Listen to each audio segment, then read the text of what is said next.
ఇప్పుడే విశాఖపట్నం బీచ్లో brutal accident చూడండి.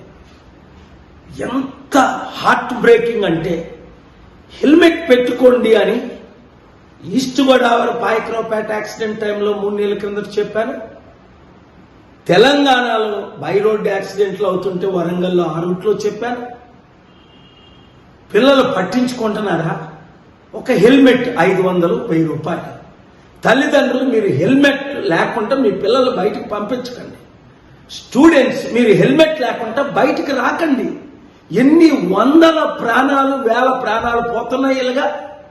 రెండోది, పోలీసులు ఏం చేస్తున్నారు? గవర్నమెంట్ ఏం చేస్తుంది? వీళ్ళేమో ఫైన్లు కట్టేస్తారు. 100 రూపాయలు ఒక దగ్గర, 500 ఒక దగ్గర.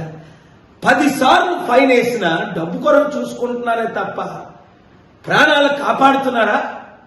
మార్పు రావాలి, మార్పు మనం తేవాలి.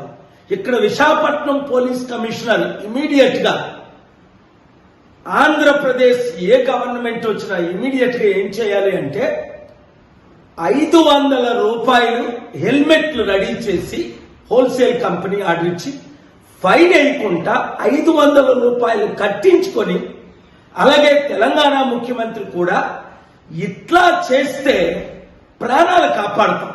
మూడోది, డ్రగ్స్ ఎంత ఘోరంగా వాడుతున్నారు. ఇప్పుడు విశాఖపట్నంలో 25,000 కేజీలు డ్రగ్స్ తీసుకొచ్చిన ఈ 2 పార్టీల్లో ఒకరు అమ్ముతుంది. 1000 కోట్లు. దాన్ని ప్రివెంట్ చేశారా? 4, ఆల్కహాల్ తాగేసి తిరగమని తిరిగి ఆల్కహాల్ అమ్ముతున్నారు.